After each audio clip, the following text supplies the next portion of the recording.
Okay, boys and girls, it's time for Chapter 8 of Junie B. Jones and the Stupid Smelly Bus. This chapter is called The Dangerous Nurse's Office. Ooh. I remember when my boy was a little boy.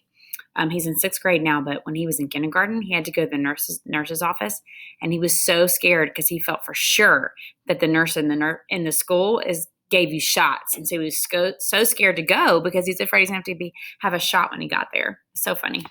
Okay, Chapter 8, The Dangerous Nurse's Office. Guess where I ran to? Straight to the nurse's office, of course, because there's those little plaid blankets to hide under. There's other neat stuff in there, too, like a scale to weigh yourself and a sign with a giant E and other letters. The nurse uses the sign to test your eyes. She points to the letters, and you have to yell out their names. You have to yell out the E the loudest. That's how come it's so big. And guess what else I saw in the nurse's office? Band-Aids. That's what. I love those guys. They're on top of the desk, and so I opened the lid and sniffed them. I said, because Band-Aids smell just like a brand new beach ball. Then I dumped them out. They were the most prettiest Band-Aids I ever saw. They were red and blue and green and also yellow, which is the color I hate. And they were different shapes, too. There were squares and circles, and some were that very long kind, which are called tangles, I think. I put a green circle on my knee. That's where I fell down on the sidewalk last week. I'm mostly all better now, but if I press it very hard with my thumb, I can still make it hurt. After that, I put a blue tangle on my finger. That's where I got a splinter from the picnic table. I think she's meaning to say rectangle, but that's okay. After that, I put a blue tangle on my finger. That's where I got a splinter from the picnic table. Mother pulled it out with tweezers, but there's still some table in there, I think. Also, I put a red square on my arm. That's where Tickle scratched me because I got him all wound up. Just then, I saw the nurse's purple sweater. It was hanging on her chair. I put it on. Now I'm the nurse, I said, and then I sat down and I pretended to call the hospital. Hello, hospital? It's me, the nurse. I need some more Band-Aids and some aspirins and some cherry cough drops, only not the kind that make your mouth feel freezy. And I need some lollipops for when kids get needles. And also, I need a little stick or something in case I have to touch that dangly thing that hangs down the back of the throat. Then I pretended to call room 9. Hello, Mrs.? Please send that Jim to my office. I have to give him a shot. Just then, I saw my most favorite thing in the whole world.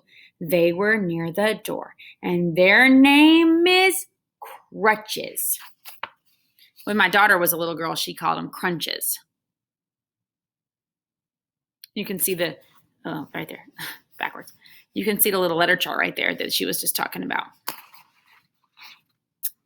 Crutches are for when you break a leg. Then the doctor puts it in a big white cast with just your piggies sticking out. And you can't walk on it, and so she gives you crutches to swing yourself. I ran over and picked them up, and then I put them under my arms. Only they were way too long for me, and I didn't swing that good. And so then I got another idea. I carried them to the nurse's chair, and I climbed up. I cannot turn pages today. What in the world?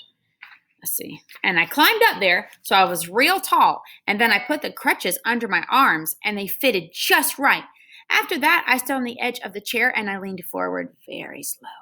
Except for then a terrible thing happened. The chair was on wheels, and it rolled away from my feet. And I got stuck on the crutches way high in the air, and I was very dangly up there. Hey, I shouted, get me down from here. And then I wiggled around, and one of the crutches slipped, and I came crashing down, and I banged my head on the desk. Ow, I yelled. Ow, ow, ow. Then I picked up the phone again. I quit this stupid job, I said, and then I ran out of there very fast, because a nurse's office is a dangerous place, and crutches aren't my favorite thing.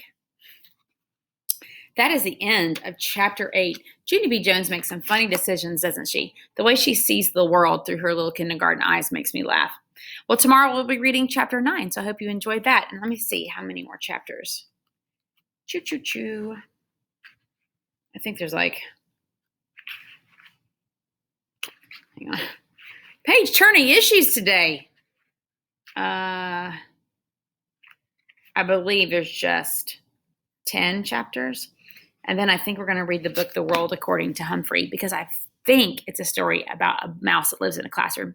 And so I think that might be fun. But I will let you know. And then maybe your parents can check out one from the library and read it with me. That would be so cool. Anyway, hope you have a great day for the rest of your day tomorrow. And congratulations on finishing another day of remote learning. Have a good one. Bye.